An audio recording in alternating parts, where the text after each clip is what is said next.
The sharp crack of a palm against skin echoed through the marble corridors of the latte department store like a gunshot.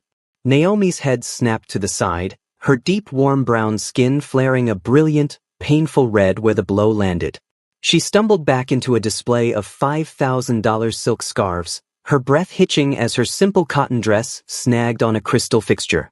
For a heartbeat, the bustling luxury district of Seoul went deathly still. Welcome to Syndicate Seoul Stories. Hey everyone, please tell us where you're watching from in the comments and don't forget to subscribe to the channel and turn on all notifications. Your support makes all the difference for us to keep creating these emotional stories. Naomi looked up, her jaw slack with shock and her almond eyes wide, staring at the man who loomed over her. Derek Lawson, her ex-husband. The man who had stripped her of her savings, her dignity, and her home in Atlanta 5 years ago before dumping her in a city where he thought she'd drown. I told you to stay out of my sight, Naomi, Derek hissed, adjusting the gold chain over his branded jacket, his face twisted in a sneer of pure disdain. Look at you. Still a charity case. You don't belong in a place like this. Derek had no idea who she was anymore. He had no idea that the broke ex-wife he'd left with nothing, the woman who once lived on convenience store ramen and washed her hair in public sinks, was dead.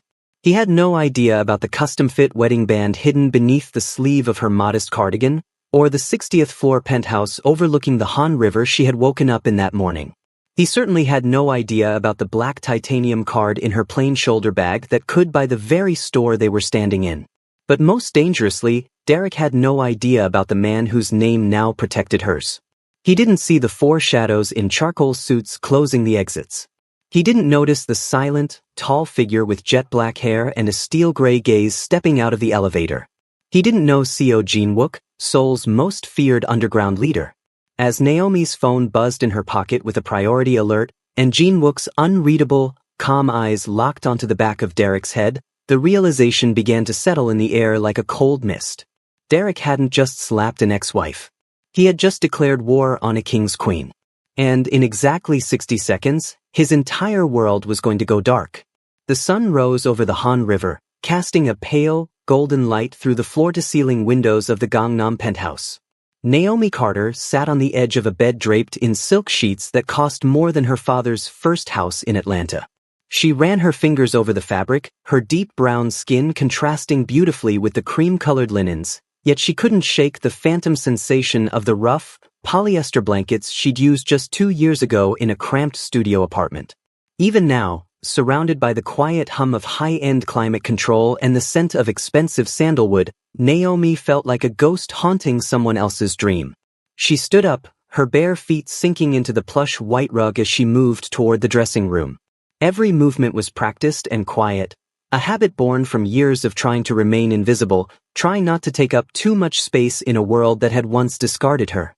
She opened the wardrobe to find rows of designer dresses, each one a masterpiece of tailoring. Jin-wook had insisted she have the best, yet today, she reached for a modest, neutral-toned knit dress. It was clean, elegant, but lacked the loud logos that the socialites of Seoul wore like armor. She dressed herself with a restrained dignity, her movements fluid but cautious. Standing before the vanity, Naomi looked at her reflection. Her soft oval face was framed by natural 3C curls pulled back into a neat, low puff.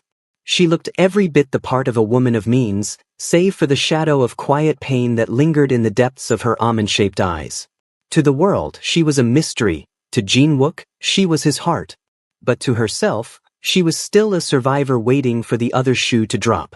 Before leaving, she slipped on her simple shoulder bag and checked the hidden wedding ring beneath the sleeve of her cardigan. The weight of the diamond was a constant reminder of the man who had saved her, yet she kept it tucked away, a secret treasure. She wasn't ready to be a queen in public yet. For now, she was content to be the hidden wife of the city's most dangerous man, unaware that the peace she had carefully built was about to be shattered by a ghost from her past. Seo Jin-wook stood in his private office, the heavy silence of the room punctuated only by the rhythmic ticking of a vintage clock. He stared at a wall of monitors, his gaze fixed on one particular screen that tracked a small, unassuming GPS signal moving through the streets of Seoul. To the world, he was a man of ice, a leader whose very name commanded a terrifying respect in the underworld. But when it came to Naomi, that ice didn't just melt, it burned. His obsession was not one of control, but of a fierce, silent preservation. He knew every scar on her heart, the ones left by the man who had discarded her like trash. It was for that reason he allowed her these solitary excursions. He understood that for a woman who had been stripped of her agency, the ability to walk through a store and choose a simple item for herself was a vital reclamation of her soul. He let her shop alone because he wanted her to feel free, even if that freedom was an illusion maintained by the 4 elite guards he had trailing her at a distance of exactly 30 yards. He watched the signal pause near the latte department store. Jin-wook leaned back in his leather chair, his light-medium Korean beige skin appearing pale under the fluorescent lights. His jaw tightened as he remembered the way she had looked when he first found her, broken, starving, and yet carrying a dignity that no amount of poverty could crush. He had made a silent vow then. He would build a fortress around her, not of stone, but of power. He reached for his phone, his thumb hovering over her contact. He wanted to call her just to hear the soft, melodic cadence of her voice, but he restrained himself.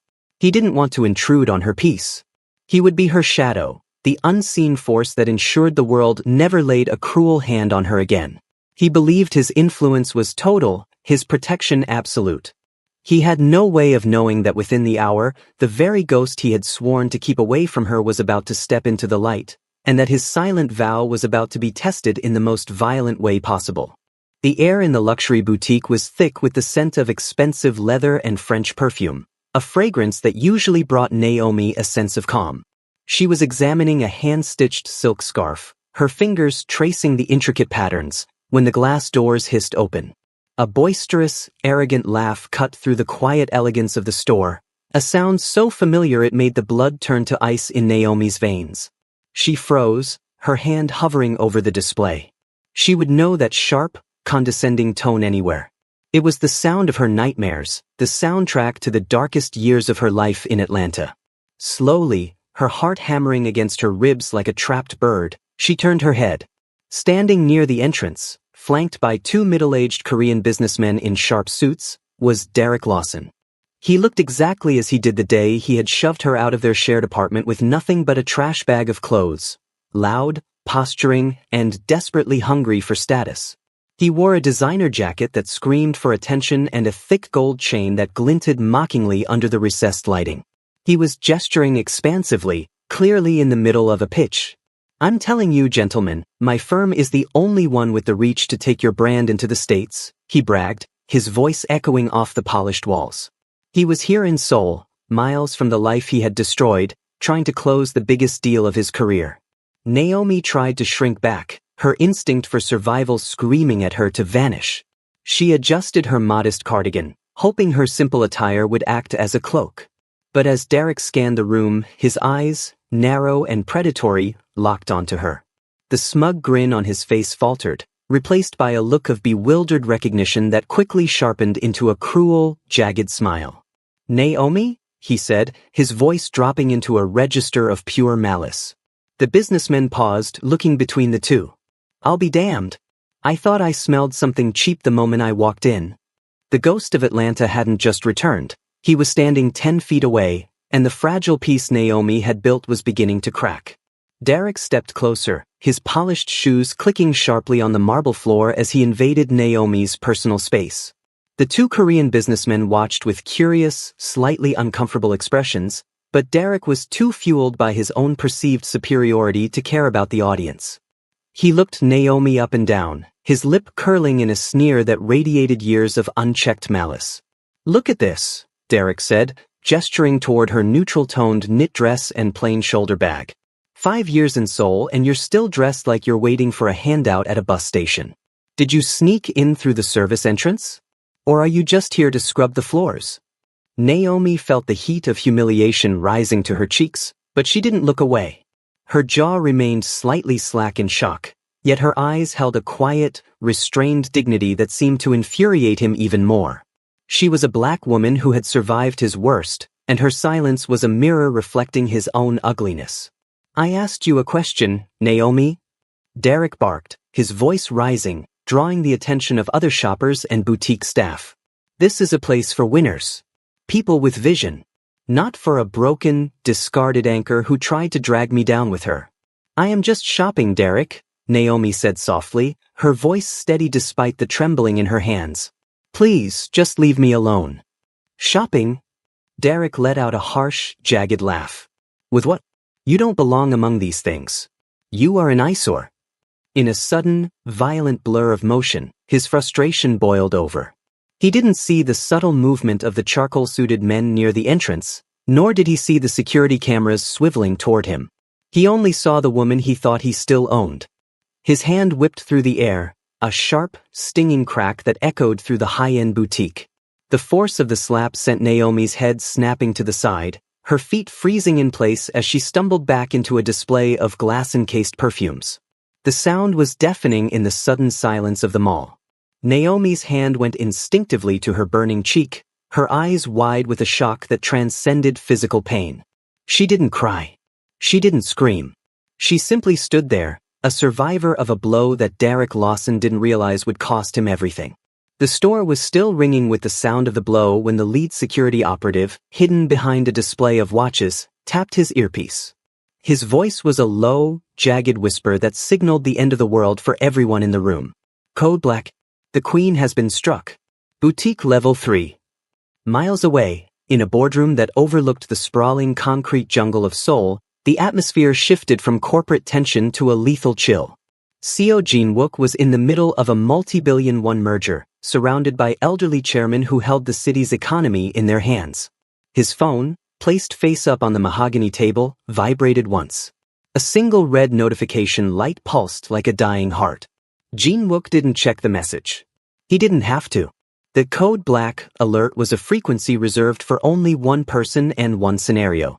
His unreadable, calm eyes suddenly darkened, the light medium beige of his skin turning a ghostly, disciplined pale. Without a word of apology or explanation, he stood up. Mr. CEO? We haven't finished the clause on, the lead investor began, but the words died in his throat as Jin-wook turned his gaze toward him. It was the look of a man who was already deciding where to bury his enemies. Jin-wook swept his suit jacket from the back of his chair, his movements upright and perfectly groomed despite the sudden violence of his intent. He walked out of the boardroom, his broad shoulders cutting a path through his own staff who scrambled to get out of his way. Behind him, his personal assistant was already on the phone, barked orders echoing down the hall. Clear the roads. Get the motorcade to the latte entrance. Now. As he stepped into the private elevator, Jin-wook adjusted his minimalist wristwatch. He wasn't thinking about the merger or the money he was leaving on the table. He was thinking about the hand that had dared to touch Naomi's skin. His silence was no longer a sign of authority, it was a promise of total, systematic destruction. He had spent years ensuring she felt safe, and in one reckless second, a ghost had undone his work. Jin-wook intended to make sure that ghosts never walked the earth again. Naomi remained on the floor, the stinging heat on her cheek pulsating in time with the thundering beat of her heart. Around her, the air felt thick and stagnant, as if the luxury boutique had been submerged underwater. She could see the jagged shards of a shattered perfume bottle near her hand, the expensive scent of jasmine and bergamot now cloying and suffocating. Derek stood over her, his chest heaving with a twisted sense of triumph. He looked down at her with narrow, hostile eyes, his arms still partially extended from the force of the blow. Look at you, he sneered, his voice cutting through the silence of the gathered crowd. Still exactly where I left you. At the bottom. You thought you could come to a place like Seoul and reinvent yourself? You're a ghost, Naomi. A broke, pathetic ghost of the woman I used to own. Naomi didn't cry. Though her breath was caught in a mid-inhale sob that threatened to break her, she forced it back. She leaned into the tension in her neck and shoulders, slowly pulling herself into a seated position on the cold marble. Her eyes, wide with shock but hardening with a sudden, icy clarity, fixed on Derek's face. She watched the way his skin looked slightly uneven under the harsh designer lights, the way his status-driven jacket seemed too tight for a man of his small character. You haven't changed at all, Derek, she said, her voice a low, raspy whisper that carried more weight than his shouting. Shut up, he barked, invading her space again, his polished shoe inches from her hand. You have nothing. No one. I'm about to sign a deal that will put my name on buildings in this city, while you'll still be scavenging for scraps. I should have slapped some sense into you years ago. He continued to rail against her, a verbal tirade fueled by the deep-seated insecurity of a man who needed to crush someone else to feel tall. Naomi tuned out the words, focusing instead on the 4 charcoal-suited figures who had moved with surgical precision to block the boutique's exits. She saw the lead guard's hand hover near his earpiece, his gaze fixed on the elevator banks across the mall. She wasn't a charity case, and she wasn't alone. As Derek's face contorted with another insult, Naomi felt the hidden weight of the diamond ring beneath her sleeve. She realized then that the silence in the room wasn't for her. It was the silence that preceded a landslide. She remained frozen in time, not out of fear, but because she was witnessing the final moments of Derek Lawson's life as he knew it. The heavy glass doors of the boutique didn't just open, they seemed to surrender. The frantic energy of Derek's shouting was instantly smothered by a predatory silence that rolled into the room like a localized winter. It started at the entrance, a ripple of movement as the onlookers, who had been filming the drama on their phones, suddenly lowered their devices and stepped back, their faces draining of color. The crowd parted with a primal, instinctive urgency, clearing a wide, unobstructed path toward the center of the store. Emerging from the shadows of the mall corridor was Seo Jinwook. He moved with a terrifying, upright stillness, his tall frame cutting a sharp silhouette against the bright luxury lighting. His charcoal suit was perfectly pressed, his jet-black hair undisturbed, but his presence was a physical weight that made the air feel thin and brittle. Derek, still mid-sentence, felt the shift before he saw the source. He turned, his lips still curled in a sneer, but the insult died in his throat. He looked at Jinwook, the square jaw, the high cheekbones, and the eyes that held the cold, unreadable depths of a deep-sea trench. Derek was a man who understood power only through noise and jewelry, but the man walking toward him was power personified through silence. Jinwook didn't look at the crowd, and he didn't look at the businessmen trembling behind Derek. His focus was a laser, locked entirely on Naomi. As he stepped onto the marble floor where she sat, his gaze dropped to her reddened cheek. For a microsecond, a vein pulsed at his temple, the only sign of the lethal rage boiling beneath his light-medium beige skin. He didn't raise his voice. He didn't have to. The 4 security guards who had been standing idle suddenly snapped to attention, their hands moving in unison to their sides. The atmosphere in the room turned so cold that the very breath seemed to catch in everyone's lungs. Derek took an involuntary step back, his arrogance finally flickering with the first true spark of fear. He had been the predator a moment ago, but as Jinwook stopped exactly 3 feet away, the reality of the food chain became agonizingly clear. The king had arrived, and the air itself was declaring that a debt was about to be paid in blood. Derek felt the sudden drop in temperature, but his ego was too loud to let him hear the warning bells. He straightened his branded jacket, his hand half clenched in a reflex of aggression as he looked at the newcomer.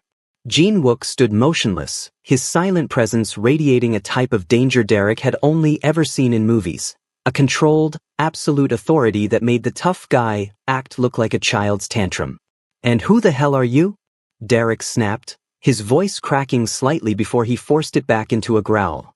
He stepped away from Naomi, moving toward Jinwook with a puffed chest, invading the space of a man who didn't flinch. "This is a private conversation between me and my ex. You're interrupting a very important business meeting with people you probably couldn't even afford to work for." Jinwook didn't answer. He didn't even acknowledge Derek's proximity. Instead, his calm, unreadable eyes drifted down to the floor, where Naomi was beginning to stand. His expression remained a mask of disciplined Korean beige, but the air around him seemed to thicken. "I'm talking to you," Derek shouted, emboldened by the lack of immediate retaliation. He turned to the 2 Korean businessmen behind him, looking for validation. "You see this guy? Probably some mid-level manager trying to play hero. Hey, buddy, I'm Derek Lawson. I'm the CEO of Lawson Global. I'm about to be one of the biggest investors in this city." He turned back to Jinwook, pointing a finger at his chest. "You want to keep your job? You better turn around and walk away before I make one phone call and end your career." The silence that followed was suffocating. The boutique staff had completely retreated, and even the air conditioning seemed to stop humming. Jinwook finally looked at Derek. It wasn't a look of anger, It was the look of a scientist observing a particularly annoying insect before crushing it. One phone call. Jin Wook's voice finally emerged, not a shout, but a low, velvet baritone that carried to every corner of the room.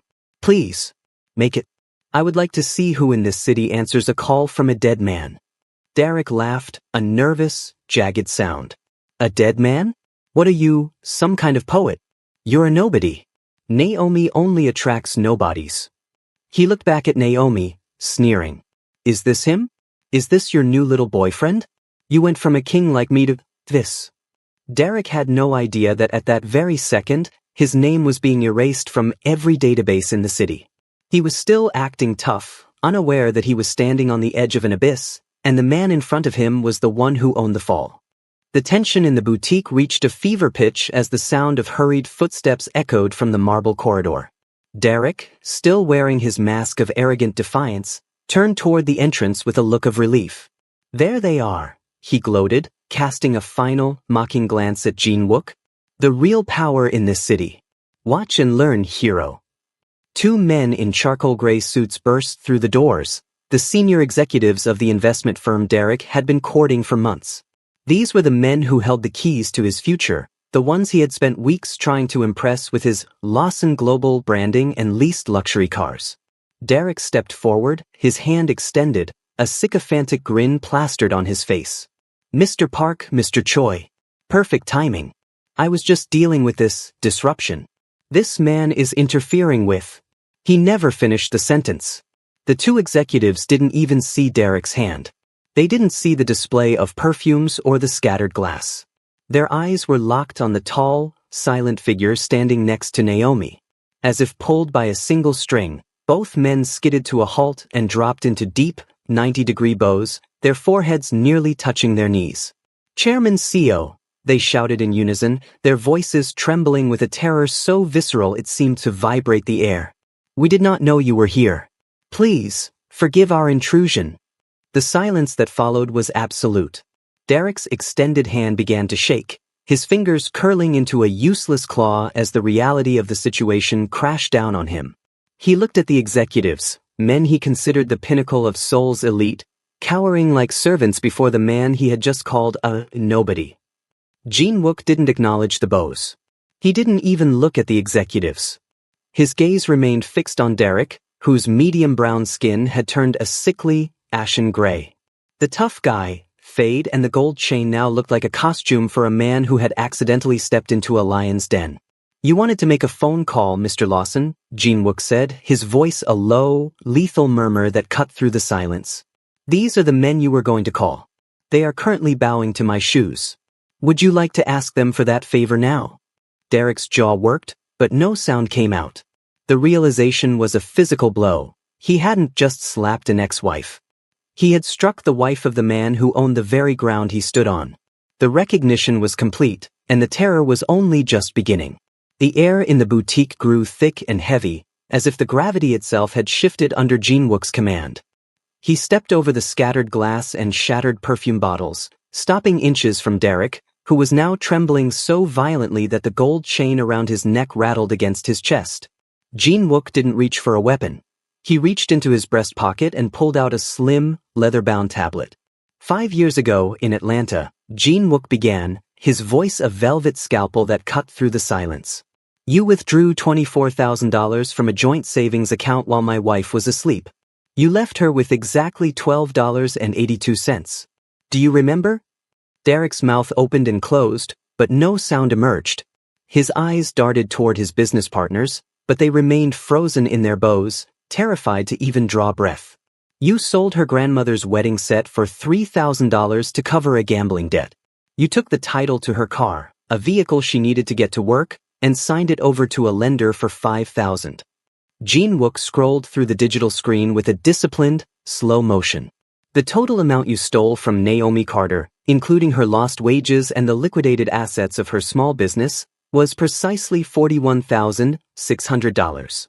Jin Wook finally looked up, his unreadable eyes boring into Derek's soul. In my world, Mr. Lawson, theft is not settled in court. It is settled with interest. I have calculated the emotional and financial toll at a rate of 1,000%. The current balance stands at $416,000, Jin-wook said, his tone as casual as if he were discussing the weather. And since you are here in Seoul to sign a deal worth 10 times that, I believe you have the liquid assets. However, I don't want your money, Derek. I want what it represents. He leaned in closer, his voice dropping to a lethal whisper. By the time you leave this mall, you will be exactly as you left her. Empty, penniless, and invisible. Jin-wook turned back to Naomi, his expression softening for a fraction of a second as he offered her his hand.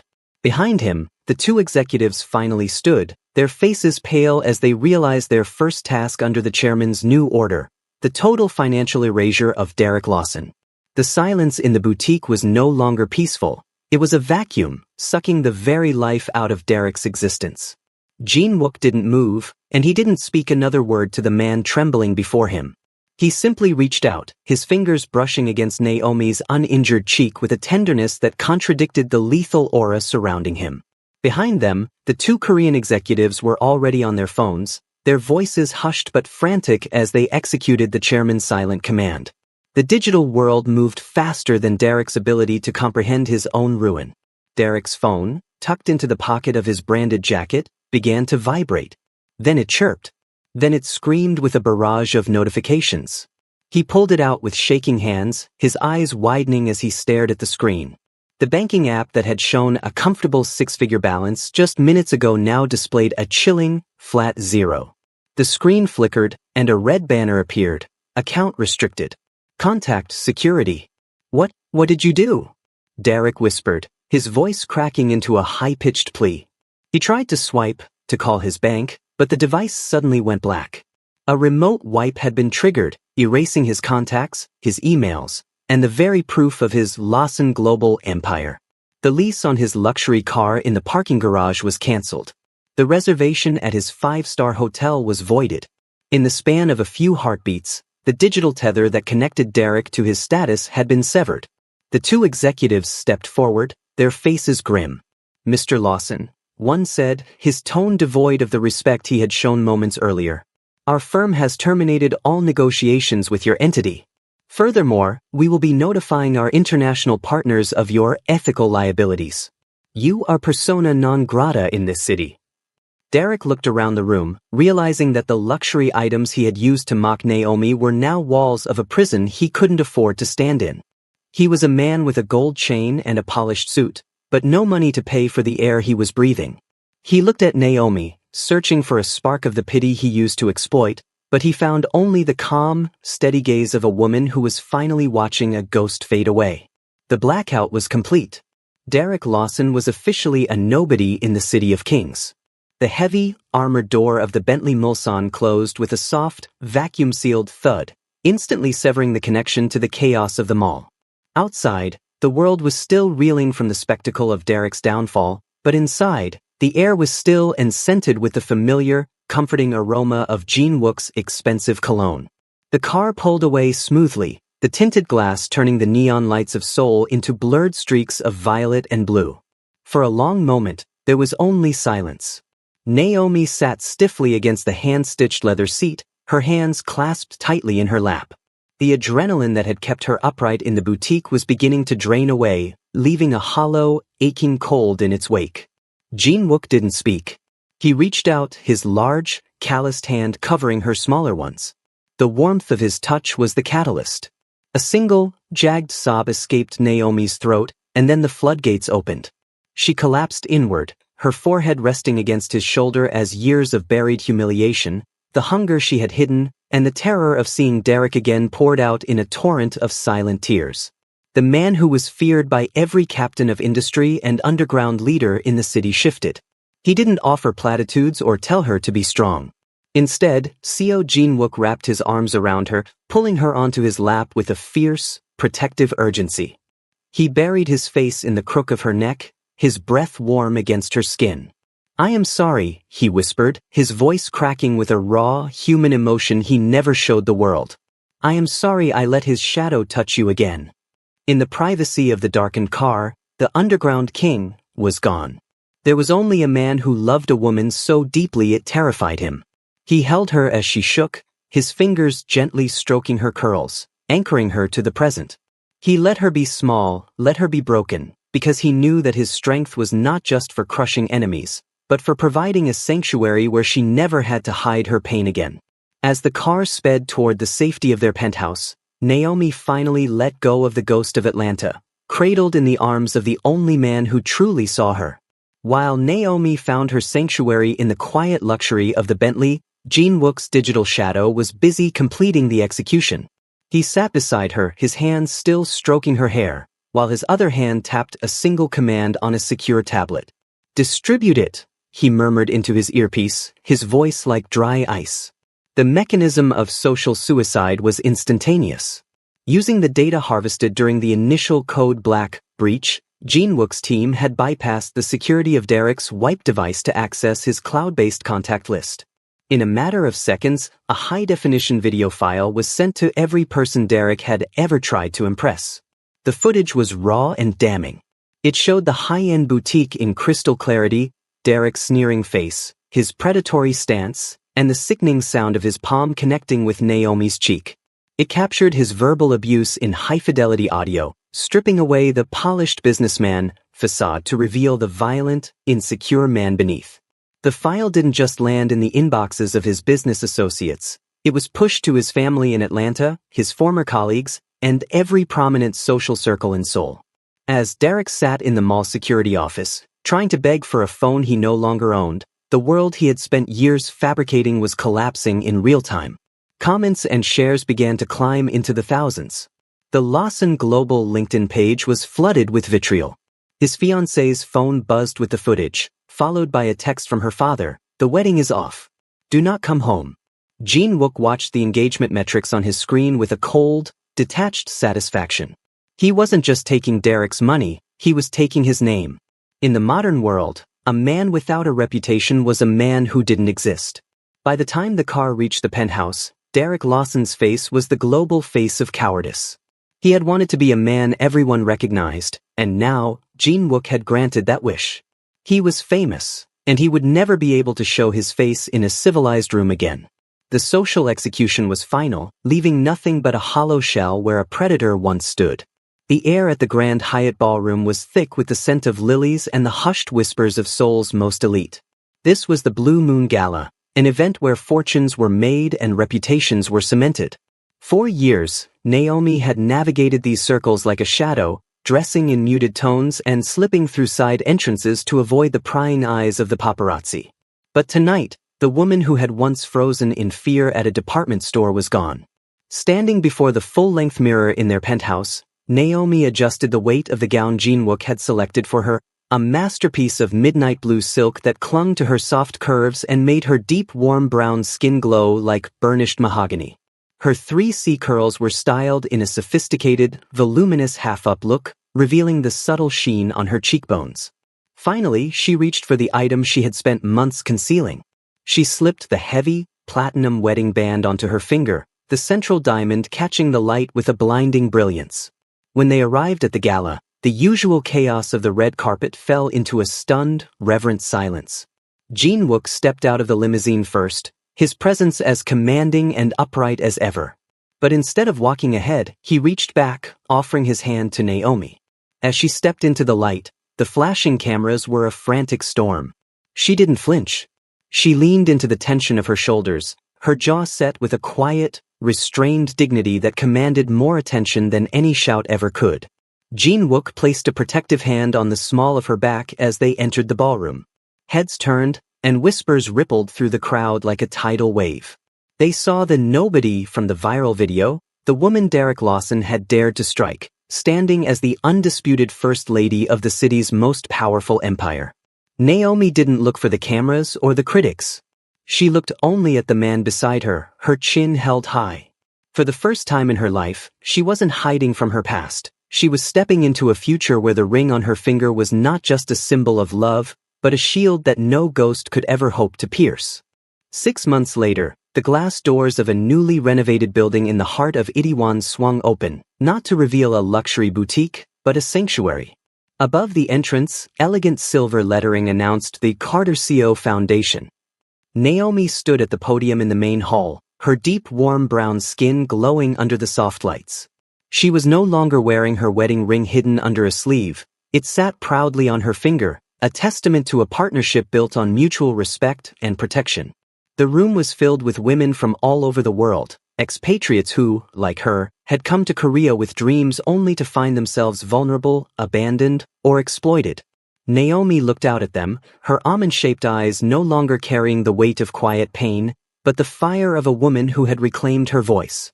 Beside her, Seo Jin-wook stood in his customary tailored black suit, his presence a silent, immovable mountain of support. He didn't lead this initiative, he followed her lead, providing the resources while she provided the vision. "I know what it's like to have your dignity stolen," Naomi began, her voice steady and clear, reaching every corner of the room. "I know the cold of a city that doesn't speak your language when you have nothing left.